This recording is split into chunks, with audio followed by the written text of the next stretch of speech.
Well, good morning. We are once again back and ready for draft time for our NFL fantasy matchup. We have Jed and Jimmy today, and so welcome everyone. Hey, good morning. Good morning. Jim, yesterday we had our draft last night with a group of friends that we've been playing with for the last 15 years. What stood out about the draft to you in terms of players that were picked, but even players that were, in some sense, not picked until the later rounds? Well, I think we were just talking about this earlier. Ezekiel Elliott, Saquon Barkley, some of your more traditional running backs that you usually picked in the first round, they didn't go until like the third or fourth round. And so at the very top, you had the Justin Jeffersons of the world. Austin Eckler went early. Of course, Jonathan Taylor went first. Christian McCaffrey surprisingly went earlier than I thought. We were commenting yesterday about how I felt like some people overpaid on Joe Mixon, but I think they have more confidence in the Joe Mixon than the Saquon Barkley or even what do you call it? Even who's that? Who's the other? Oh, Ezekiel Elliott. So you do have a new change of the guard that's up front. Some people have thought, maybe Travis Kelce, this is going to be a down year for him. And then I went hard after Kyle Pitts. So that's one of the people I went for. So you'll be proud of me there, Jed. Yeah, no, I'm high on Kyle Pitts this year. It's looking good down there. Marcus Mariota's been looking pretty sharp, so we'll see. Yeah, from the quarterback standpoint, Tommy, let me tell you about my brother. Yeah. Before you say that, Jim, now, Jed, this actually was not a snake draft, so it was an auction draft. Yeah, Mm-hmm. Yeah. Go ahead. Tommy, sorry, I'm eating breakfast, so I'm talking to you. Tommy waited until the very end to get his quarterback. Everybody was taking all the quarterbacks, right? Yeah. Josh Allen went first. Patrick Mahomes went first. Then Lamar Jackson, Justin Herbert. He was trying to get Jalen Hurts. I knew he was trying to get Jalen Hurts. Who'd you get? But at the end, it ended up Tom Brady. Oh, that's not bad. That's top 10. Now, at the same time, I didn't realize all these people were loading up on two quarterbacks. What are they doing? Saving trade chips or something like that? So I was very surprised. We all got two quarterbacks. And I think when he finally realized other quarterbacks were off the board, that's when he started scrambling. Yes.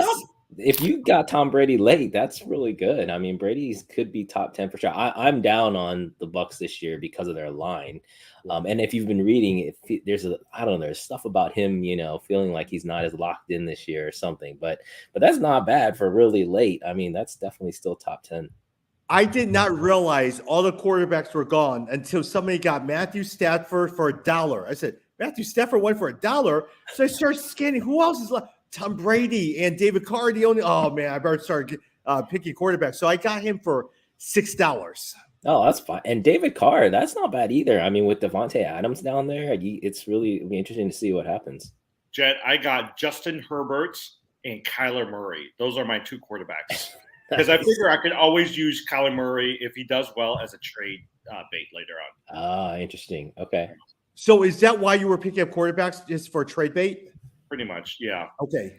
Because you usually, some down the road, I can always offload them later on for something. I mean, I would like another better receiver because my two receivers are Terry McLaurin and then also Jamar Chase. I actually did pay pretty high for Jamar Chase, but Terry McLaurin was the other one I got.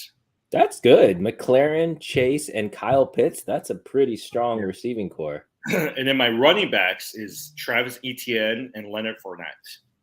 Oh, yeah. So both. Okay, that makes sense. So both of the. I mean, Etienne is good because you're swinging for the fences. You're hoping that he's healthy, and if he is, he could be really good. Jed, on my end, a lot of times is even looking at the team. Am I happy with the team? For most part, I'm happy. I had zero desire to get Ezekiel Elliott. I think a lot of times you're going to see that. But suddenly he was at $12, $13. I finally got him at $19. I said, Ezekiel Elliott for $19, that's not bad. Let's just get him. Yeah. And then Cordero Patterson was at $16, $17. He's a tough one, right? Because they said that he's not dual eligible anymore, right? He's locked in at. Is he locked in at RB? No, wide receiver. He's locked in at wide receiver. Yeah, I know he's locked in Oh, I'm at sorry. one. RB, No. RB. Yeah, Locked in at RB. running back, So yeah. that makes him less attractive, and then you just don't know how they're going to use him in Atlanta. So he's a tricky one. I really don't know where.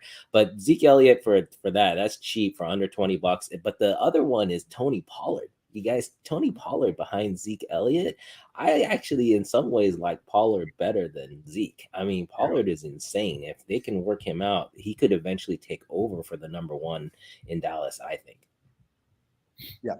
Now, one of the things, group of people that I was surprised dropped really far, Adam Thielen was still sitting there. I think he got picked up for like $8. Robert Woods, maybe a couple of dollars. So those were the two that stood out to me. Yeah, I'm not a fan of Robert Woods. You've always liked you've always been a big fan of Thielen. I'm not a huge actually the whole Justin Jefferson, top 5 pick. I'm not totally sure, not because I don't think I think Jefferson's amazing. I'm just not sold on Kirk Cousins. I mean, I feel like Kirk Cousins, 6 games out of the year, he's amazing. 6 games out of the year, he sucks. And so I don't know that, that's my worry there. Yeah. CD Lamb went high. I knew my brother was going after Javonte Williams over at Denver. That was the person that he was really going hard after. Interesting. I was saving my chips for Dalton Schultz as a tight end, but then someone was bidding. It got up to a point where it was $20-something. I said, "There's no way I'm paying Dalton Schultz $20-something." Yeah. So I said, "Forget that." I ended up with Irv Smith. You could later on go with Freiermuth. You could later on go with Cole Kmet. All those guys. I said, there is no way I'm paying $20-something for Dalton Schultz. Where did you were talking about Denver? Where did Russell Wilson go? Russell Wilson went pretty decently high. I think they paid almost $20 for it. So, wow. I mean, there wasn't much value for Russell Wilson. I think people are betting. I mean, even like that escalated. Jerry Jeudy went up. Yep. Cortland Sutton went up. Yeah. I mean, if you look at the projection, all of them are projected to score more than 200 fantasy points this year, which is actually somewhat surprising because I'm like, but if you looked at the history of Tyler Lockett as well as also the other receiver, Metcalf, they've always consistently done well. So I'm guessing they're betting off of that. Yeah. Metcalf's another hard one. Just don't know what's going to happen with the change of quarterback. So. Dummy Me proposed James Robinson for $1, hoping someone would get him, but nobody picked him up. So I'm stuck with the roster spot with James Robinson. But at the end of the day, Jed, here's where I'm very, very happy by. At the last 3 rounds, I picked up Chris Godwin, Amon St. Brown, DeAndre Hopkins were the 3 I picked up toward the end. How much for Godwin? Maybe like $6, $7. Oh, that's a steal. And then how much for Hopkins? $3, $4. I love that. I mean, Hopkins is what, 6 games? How many games is he out in 6 games? Yeah, that's really good, man. That's gonna pay off. Tommy's strategy of going 8-8 and then picking up a bunch of good players to come in towards the end. Yeah. That's my thing with Kyler Murray, Jimmy, is just I have a feeling we'll just see, he might struggle a little bit with Hopkins out. Yeah. So those first 6 games, I'm not sure, but after that, he should be fine. It is funny how our strategies are different because Tommy's going after like the injured players. I'm going after potential rookies. So that's our different strategies that we go after. Yeah. Hey, for those who are picking up DeAndre Hopkins, the one thing you need to know, he is not injured, but he's suspended. As a result, you can't throw him on IR. So if you pick up DeAndre Hopkins, you're stuck with him on your active roster for 6 weeks. Ooh, that's a good differentiator. You're right. That's a big deal. Takes up that roster spot. That always hurts. Yeah. And so a lot of times if you're on the waiver, do I pick him up? So those are some of the things you need to do. Hey, our keeper draft is actually in next week, right? Yeah, it is. Yep, looking forward to it. Yeah. All right. Hey, let me go through a couple of news and notes. I want to look at players with you. Jim, I'll start off with you. Allen Lazard is held out of was held out on yesterday's preseason finale. He is slated to be the number 1 option for the departed Devontae Adams. Also, A.J. Dillon and Aaron Jones have been splitting up. If you were looking at the Green Bay offense, how much do you like Alan Lazard? And if you had to draft, would you pick AJ Dillon or Aaron Jones? I think they're going to be pretty even. I don't know what you guys think. We actually did see that yesterday in our draft. What do you call it? AJ Dillon and Aaron Jones almost were going for the same amount, and I think they're going to use Dillon as more of the bruising back, and then Aaron Jones as more of the dump off back. I'm just not. I mean, I'm not really confident in Lazard. I just don't know how well he is. I do think that the person you might want to watch out for is Christian Watson, who's the rookie wide receiver for Green Bay. I actually think that he may end up being the better fantasy player at the end of the day. Yeah, I'm not. Yeah, I'm not sold on Dillon, actually. I mean, I like Dillon a lot, but I'm not sold that it's going to be an equal timeshare. I think what Aaron Rodgers always does is he relies on those he knows and trusts. And so I feel like Aaron Jones is going to be the drop off, those little, he like does his progressions and then drops down. Yeah. Go ahead, Jed. No, sorry. So I was just saying, I actually like Aaron Jones. I think he's still, to me, he's still top 10, like maybe on the outside edge. So I still like him. I just think I don't want to question Aaron Rodgers led team. I still feel like they're going to be better than people think. And I do agree with you, Jimmy, though, on the rookie wide receiver. I would take him over Lazard. Mm-hmm. Yeah. Yeah. Hey, now, Jet, let me ask you a quick question. With Aaron Rodgers, if you look at the quarterback, would you wait till the later rounds? If you're stuck with the Tom Brady, Aaron Rodgers, would you be happy with that? Yeah, no, I think your strategy is great. If you want to wait till the, 6th, 7th, 8th round and you pick up a Aaron Rodgers or a Tom Brady, just think of all the extra capital you got up front. I mean, I've always loved waiting on quarterback. In fact, even in our keeper league, you guys know in our keeper leagues, actually, are you guys keeping quarterbacks in your keeper leagues? I've been debating dropping the quarterbacks because their value just isn't there. I'm keeping Justin Herbert. Yeah. Jed, he loves Justin Herbert. I mean, look, he was overbidding on Justin Herbert. He just kept going up to 27. And there was another guy whining it. And I think he was willing to go up to $35 for Justin Herbert. Mm-hmm. See, but here's the thing. Don't you guys – okay, so that's my only disagreement with you. Wouldn't you rather have a quarterback that you know is going to give you consistent 30-point games from a fantasy perspective and you have that locked in every week? So that's why, for me, I'd much rather overpay and find some good players towards the end because there's so much more wide receivers and potential running backs out there than a quarterback.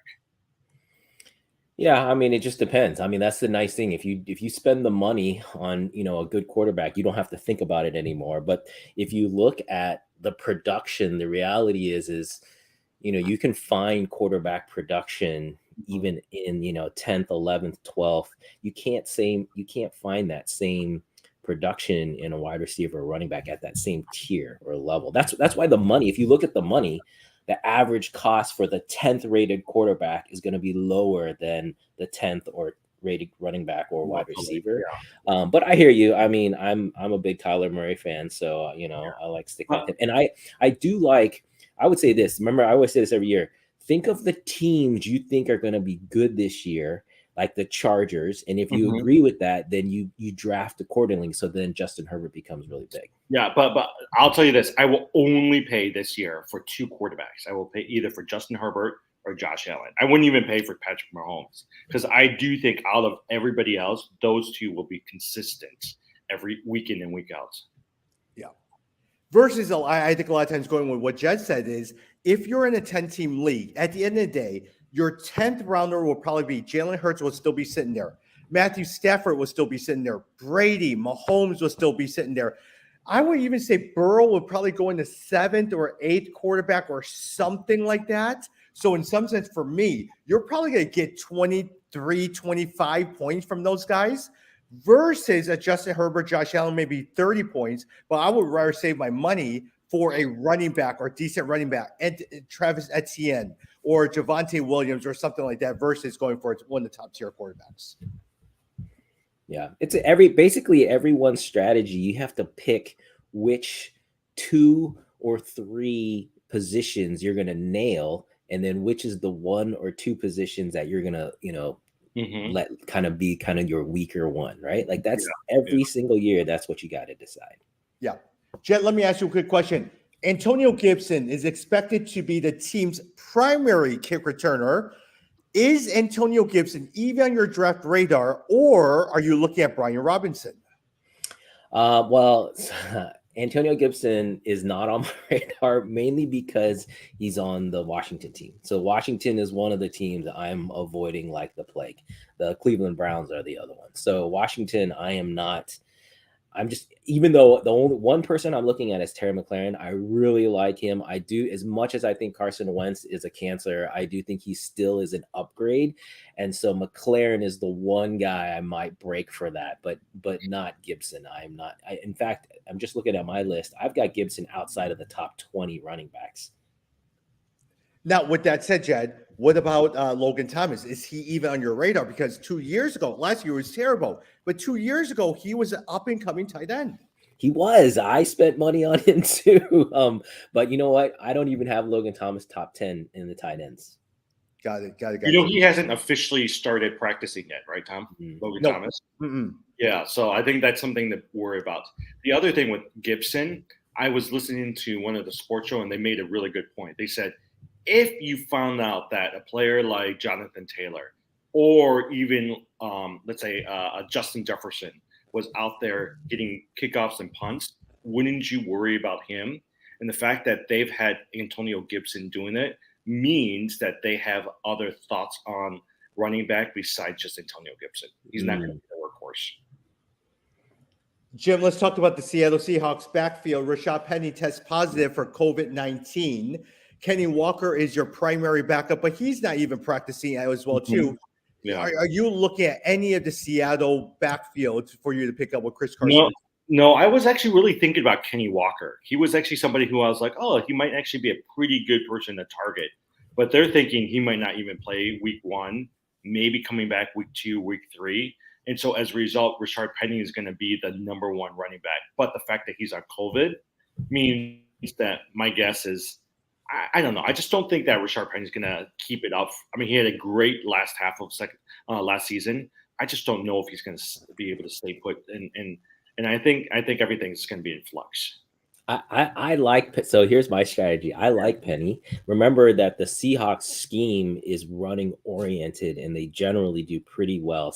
Not as well as like Denver or San Francisco, but in that same vein. So here's my thing with Penny. Just like you said, Tommy, Penny's going to have the sole number 1 back status for at least 2 to 3 games. COVID is, he's going to miss this preseason game, but he'll be fine for the regular season. I think he's going to have a great first 3 games, and then you could potentially trade him, thinking that he'll go then into a timeshare. Bringing a Kenny Walker or something. Yeah, exactly. Yeah, very good. Okay. Hey, Jed, Michael Gallup will not start season on the PUP list. What do you think of Michael Gallup here coming in from injury? Yeah, is he officially number 2 behind CD? Uh-huh. Yeah, so I mean, it's tricky in Dallas trying to figure out where those passes are going to go. But honestly, I'm high on CeeDee Lamb. I totally agree with him as the number 1. I think he's gonna be top 5, like going here on out. But I do think the number 2 wide receiver or receiving yards there is going to be Dalton Schultz. I don't think it's going to be Gallup. So I'm not as high on Gallup. That's why Tolly Pollard, I think, is actually going to have some pretty good fantasy points this year because you're right. If they have only Dalton Schultz and CeeDee Lamb, who's going to be that third receiver, right? And I think they're going to start using Tolly Pollard more. So I'm with you. I think Tolly Pollard's going to have a great year. So every year we always talk about like kind of bets for the season. We should go back to what our bets were last year and see how we did. But like one of mine is that Tony Pollard will end up with more fantasy points than Zeke Elliott at the end of the season. Yeah. Jim, Miami Dolphins backfield as well too. Well, number 1, a lot of times is how high, like Jalen Waddle, I ended up getting him for maybe about $12 or something like that. Do you like a Jalen Waddle on your team? And 2, your second question is, Chase Edmonds, someone picked him up for pretty cheap. No one picked up Raheem Mostert, and no one picked up Sony Michel. What do you think of the Miami backfield? Well, going back to Jalen Waddle, Jed, I was bidding with Tommy for Jalen Waddle. But then I was like, he just got an MCL sprain. And so he hasn't been practicing or playing in the last preseason game. And they said word out of training camp is that Tyreek Hill has actually really done well and become that number one receiver with Tua. And so that's why I was like, I'm going to back off Jalen, right? Because I just don't want to overpay for him. At least with Chandler, I think it's going to be. So this is what everyone says. This, what do you call it? Mostert's going to get all the goal line, and remind me the name. Is it Chase? Tony Michelle, Chase Edmonds. Chase Edmonds is going to get. I mean, he'll get the bulk of the carries and get the bulk of the throw-ins, but he's not going to get the touchdowns this year. So that's why for me, any of these shared running back positions, I'm not going for it. Yeah, and especially in Miami. I mean, I agree with you. I would stay away from that, at least spending high on it. I mean, if you're picking it, you're getting like value, then I think the Miami backfield's fine. Jalen Waddle's interesting. I disagree with you a little bit in that I like the fact that Tyreek Hill is doing well. I think it all depends on what you think of Tua. Because here's the thing with Waddle. To me, Tyreek Hill is going to be the deep threat, and then Waddle should be the guy getting the underneath stuff. But here's the thing. What is Tua better at? Tua is better at the under 20-yard throws. The whole book on him is he can't throw over 20 yards. So who is that? That to me is going to be Waddle. And so I kind of think he might be a steal if you get him, if you get him like $12, that's pretty good if you got him for 12. Jed, that was exactly my thought on it. Look, we always know in terms of Tyreek Hill is going to be the guy that goes all out. And he's probably going to get 3 catches for 100 yards and a touchdown. But Jalen Waddle is probably going to get 10 catches for 90-something yards, and the touchdowns are something like that. And a lot of times your primary cover guy is going to be covering Tyreek Hill. That's the only reason I like Jalen Waddle so much, because of Tua and his ability not to be able to throw the deep ball. Well, but that's the one thing is Tua. Like, it all depends on Tua having progressed. If it's the same Tua as last year, then I don't know. Then there's a cap on, how much upside there is. But if he does progress and he improves, then that could be a real steal. Yeah. So I don't know if I told you I'm in Miami right now. And I was watching the early morning news today, and they were talking about football, like tips out training camp. They said, watch out for their backup quarterback, Skylar Thompson. He was picked up in the latter rounds, has impressed during preseason. And the guy was saying, don't be surprised if in the middle of the season they make a quarterback change to Skylar Thompson. That's horrible that the local guys are already like so worried about. I guess he's got an arm, he can throw. They said he's everything Tua isn't. And they said, don't be surprised if Tua's going to be benched by the middle of the season. Oh, that scares me. Honestly, that really scares me for any of the position players in Miami then. Jed, Miles Sanders still not practicing Wednesday. Is he even on your radar? Because for me, I don't like spending any capital on Miles Sanders at all. Yeah, agree. I'm totally off of the Sanders. I'm on the Jalen Hurts wagon, but not the Sanders wagon. He just didn't pay out last year if you look at it. And so I'm not investing in any of the backfield in Philly. Yeah. One more before I go to Jimmy. Elijah Mitchell, hamstring on track to return week 1. Last year, Elijah Mitchell also struggled with hamstring issues as well too. What do you think of that one, Jed? No, yeah, I agree. I mean, that's worrisome. I think injuries, especially for the run, that's the whole problem with the running back, is finding those who, really are, consistent and like healthy. And so, no, I'm staying. The whole San Francisco, I'm down on the whole San Francisco side. Yeah. I mean, I think that's the other thing I've kind of started realizing. If any of these especially running backs, but wide receivers too, have hamstring injuries, I usually stay away from them, because they said unless you give it an extended time where you can rest, most of the time it doesn't heal up and you're just kind of getting by, right? And so it always, if you're making one wrong move, it's going to come back to you again. So that's why for me, any hamstring injuries, I try to stay away from.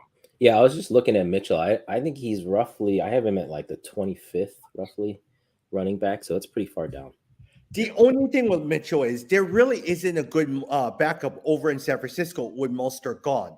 And Breida is gone as well too. And plus, where does he come in from? The old Shanahan Denver running back scheme. That's the only reason that I've really enjoyed it. Yeah, but that's go ahead. no, go ahead. But think about it. They got Trey Lance, right? So given that Trey Lance is going to be able to run, given that they have Debo Samuel, I don't think they're really going to need another running back. They might have an Elijah Mitchell and they might throw in like a second option. Where's Sermon? What happened to Sermon? Is he like even on the? Oh yeah, chart he's there, but I don't think they've really focused on him as much. You know, Yeah. I remember he was like the top Oh, guy he we was were all huge. going after last year. Yeah, yeah. But I think they're gonna use Debo. They're gonna go after his receivers. They're gonna tell Trey Lance to run. I think that's their plan. That's why I just stayed away from Elijah Mitchell. So Debo, I disagree with you on Debo, and I think it's a weird one. But so in his new contract, supposedly he basically built in all these extra incentives for if they use him as a running back, because supposedly he doesn't want to do that.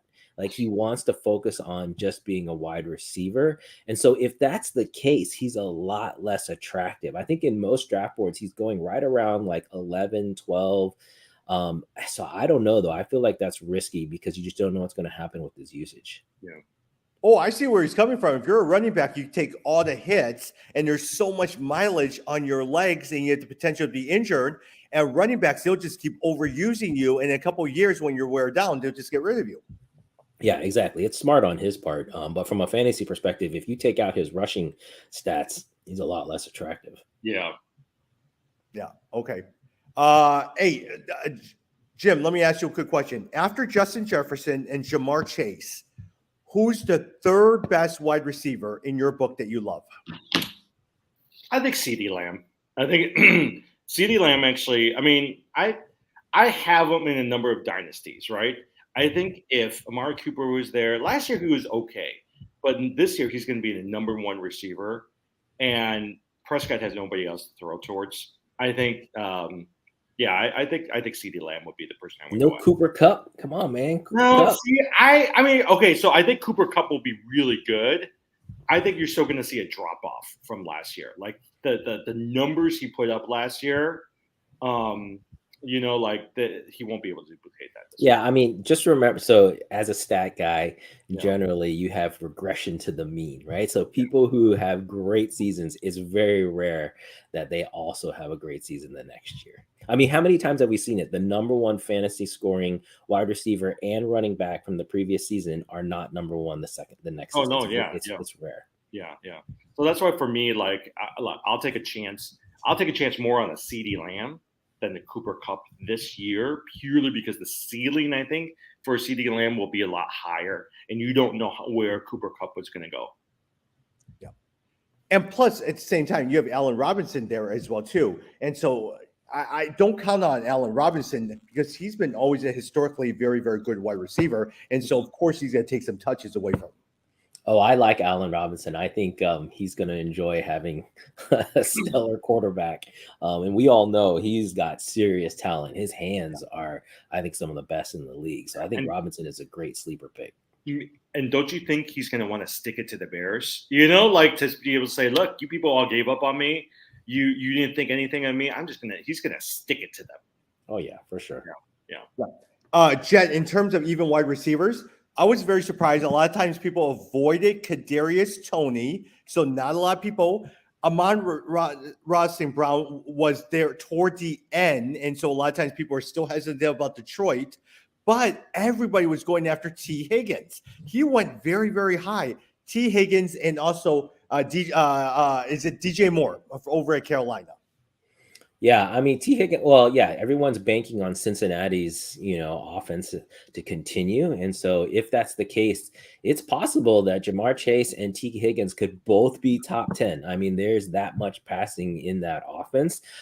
I like that. I mean, I'm not necessarily shying away from that. I also like DJ Moore. I think DJ Moore, again, the quarterback play this is the best quarterback he's probably had in 3-4 years. So, and DJ Moore is a serious talent. So I have no problems picking him. And if you're thinking that, I mean, he's roughly 12, 13, 14. If you're thinking he maybe can squeeze in the top 10, I wouldn't disagree with that. I like DJ Moore a lot. I think he's actually going to have a pretty decent year. I mean, think about it. Look at all the stats that he's had the last few years with really, really bad quarterbacks, right? Yep. And this year, he's actually got a pretty decent quarterback. I think I would argue he's got the best quarterback he's had in a long time. I think you're going to get to see some good fantasy numbers coming from DJ Moore. Jim, with the Pittsburgh, Deontay Johnson, of course, you're going to pick him as well too. Chase Claypool, is he even on your radar? Is he someone that you even like this year? That was Jimmy's guy last year. No, I've been disappointed by Chase Claypool. You know what, the person, if I were to choose a Pittsburgh receiver outside of Deontay Johnson, it would be George Pickens. He's a guy who I've been really looking at from a dynasty perspective. I think he's the person. If you got a spot, you got in a dynasty league, he's the person that you want to target. Well, I was hoping not to mention George Pickens, so I could just slide in and pick him up later on. Oh, no, I like Pickens too. And talking about Steelers, Juju Smith-Schuster in Kansas City now is very, very interesting. Although I do think in Kansas City, it looks like they're trying to make the offense much more spread and not as focused on one or two wide receivers as they have in the past. So that's the one danger. But really, if you look at the core, Juju Smith-Schuster, he could really emerge. Yeah, there's a couple of receivers in that middle section that are intriguing to me. Juju Smith-Schuster is one. DJ Moore is one. Gabriel Taylor is one. T. Higgins. Even AJ Brown to a certain extent. Those guys are really intriguing from a potential high ceiling. Yeah, because suddenly we all agree your top tier in terms of wide receivers are Cooper Kupp, Justin Jefferson, and Jamar Chase. Whether you like Cooper Kupp or not, he's at least in the top tier. Your second tier becomes Mike Evans, CeeDee Lamb, Stephon Diggs, Devontae Adams, Tyreek Hill, and supposedly Mike Williams over Keenan Allen. What do you guys think? Jed, what do you think about Mike Williams? I'm high on Mike Williams. I like him a lot. He actually had better stats than Keenan Allen last year. Do you guys know that? He had better fantasy stats than Keenan Allen. No one thinks about that. But again, this is the thing. To me, the Chargers are one of the teams you want to latch onto this year. So you want to get a piece of that offense. So I think either of those guys, they're going right next to each other in most drafts, and I think that's fine. But let me tell you, let me ask you about Mike Williams. The one thing that he has been is he's had a lot of back problems as well too, and so there will be periods where he's injured. Does that concern you a little bit about Mike Williams? Well, not last year. He did a lot. I think last year's the most games he played. The previous 2 years ago, yes, he had missed a lot. But Keenan Allen too. Keenan Allen for a long time. Remember, he was on IR all the time. So I don't know. I think you roll the dice with that.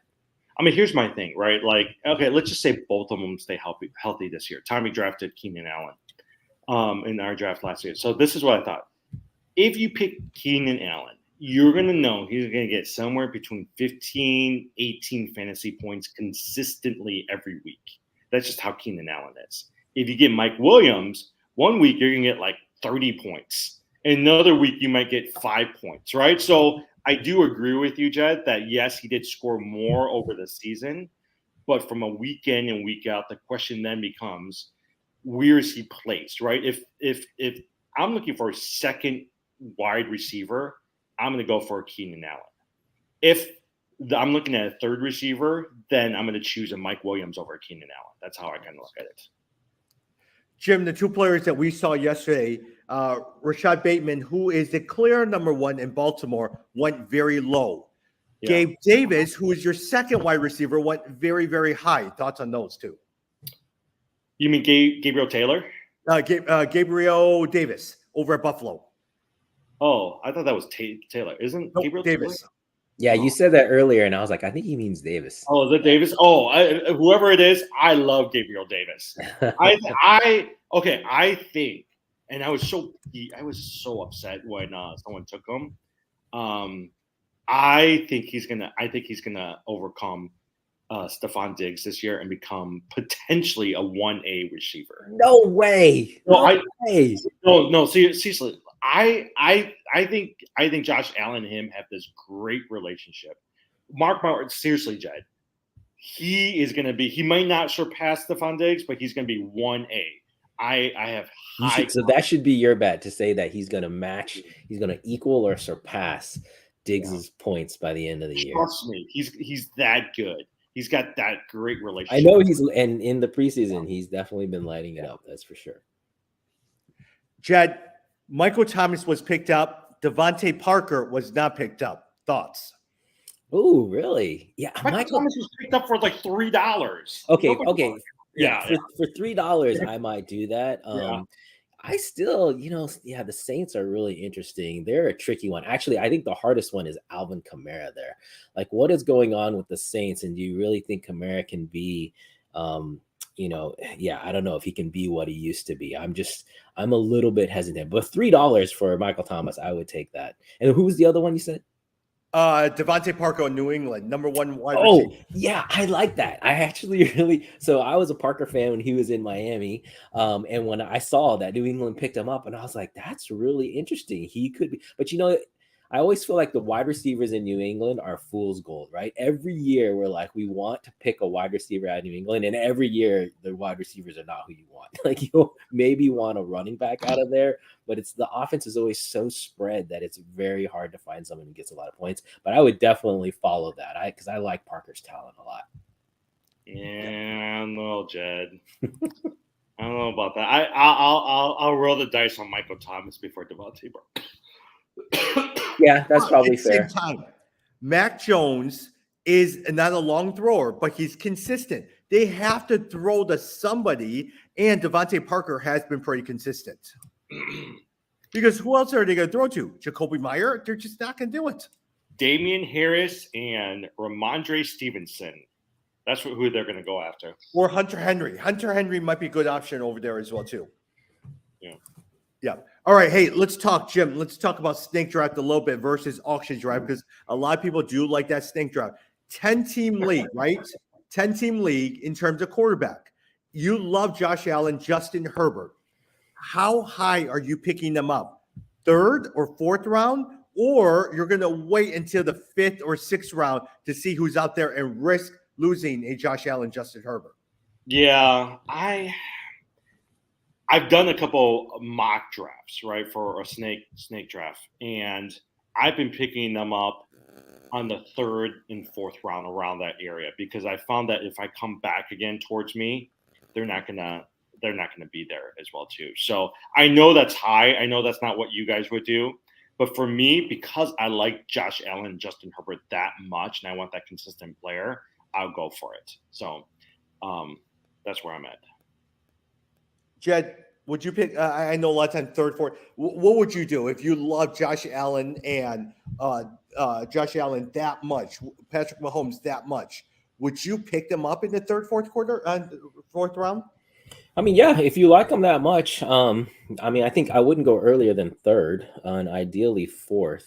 I always do think you want to wait as long as you can, but a lot of fantasy is about having fun, and if you like those guys, get them, put them on your team. It's a lot funner playing fantasy when you got guys on your team that you can cheer for and that you like. And I always think 1 or 2 of my guys, I'm gonna pick someone that I just really like. It's also why, as much as I think Deshaun Watson is great, I'm not touching the guy. I think he could win. I think he could win somebody a championship once he comes back. And I think, kind of like you like to do, Tommy, someone takes him and stashes him. And then that could be really strong play, but man, I'm not doing that. I don't want to win with that. Yeah. Speaking of quarterbacks, Lamar Jackson, what do you think of him? He's at the middle tier. He's in the midst of a new contract. He was your MVP at one time. How high would you pick Lamar Jackson? You said if he's sitting there at the 8th round, I'll do it. Oh, for sure. No, I think he's still top 3. I know people are they're upset that he's not, they haven't focused much on his passing and saying Baltimore is not using him the right way. He should be a pure pocket passer. But from a fantasy perspective, man, this guy is gold. I think if anything, Josh Allen, because of the passing, he can still run too. He's definitely, I think, pretty much the clear number 1, but I have Lamar Jackson number 2 on my board. Yeah.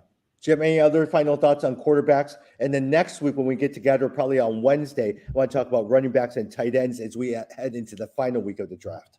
So the only reason I would potentially look at Lamar Jackson, right? I'll disagree with you on one point. I think the top 3 quarterbacks are Josh Allen, Patrick Mahomes, Justin Herbert, right? After that, from a fantasy standpoint, I would really look at a Jalen Hurts, Tom Brady, potentially a Kyler Murray or Aaron Rodgers. So for me, Lamar Jackson is somewhere in there.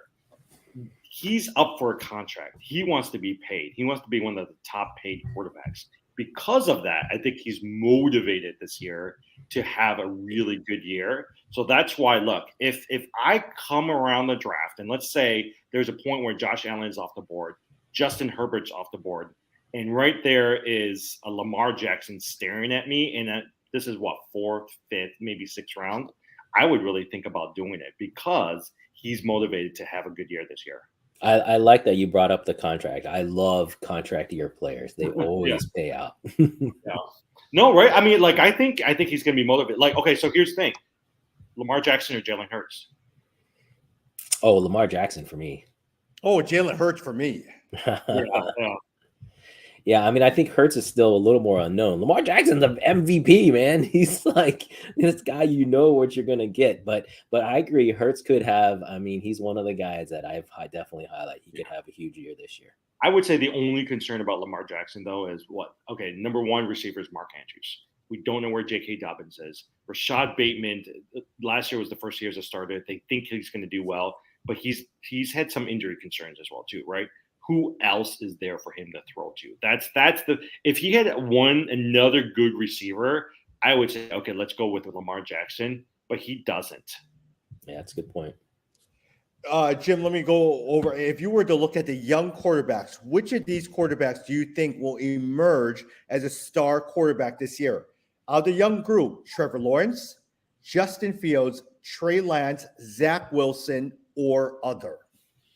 Mac Jones, whatever it is. Yeah. You know, that's actually a really good question. So Vegas, this is the Vegas odds. I was just reading about it the other day. Vegas has put Trevor Lawrence as the quarterback they think is going to progress the most this year. But Trey Lance, I think, is what a lot of fantasy people have their high bets on as well too. So I would say out of that list, for sure, Trey Lance, Trevor Lawrence. Out of those two, I would say I would put my bet on Trey Lance. I'm going with Trevor Lawrence. I think if ETN can be a pick up, and I don't know, I like Lawrence. I think I'm not sold on Trey Lance, but we'll see. Their best wide receiver is Christian Kirk. You know, I know they've got a lot of weapons, but Christian Kirk versus the offense of Trey Lance, I'll go with Trey Lance. Yeah. No, I hear you. Yeah. Hey, last question and we're going to wrap up as well too. As we head into the draft, who is one player that you would tell everyone who's listening today, make sure you pick them in the last round. People aren't paying attention to them, but make sure you pick them in the last round or last few rounds as well too. Let me give you guys a minute to think about this. The one for me that you need to pay attention to that I think would really help you. Dameon Pierce, starting running back for the Houston Texans. Lovie Smith loves to run his running backs. Dameon Pierce has been very, very impressive. The only concern is in college, he has never surpassed 100 carries. But Dameon Pierce is someone that you need to pay attention to if he's sitting there that you could get in the cheap later rounds. Yeah, that's a good one. I've definitely heard my oldest son was actually talking about. He said, "Hey, that Houston running back, I think could be good." I was like, "Yeah, it's not a bad pick." You guys already heard mine. I mean, I think Tony Pollard. He's the number 2 in Dallas. You should be able to get him pretty late. If you draft Zeke Elliott, you better get Pollard as your handcuff. But you should be able to sneak him in pretty late. And so that's the one I would target. Yeah, mine is Alec Pierce. He's the wide receiver for the Indianapolis Colts. He's progressed quite a bit. He's everyone raves about him because they said that he's such a great quarterback. They can see him very much progressing during training camp. So I think Alec Pierce is the person I would pick up. Wonderful. All right, I think we're coming back on Wednesday, and so I'm not sure about you. I have a lot of drafts at night, so my wife is a little upset that I have so many drafts next week. So it's gonna be a busy week for everyone. Thanks. Thanks, everybody. All right, see you soon.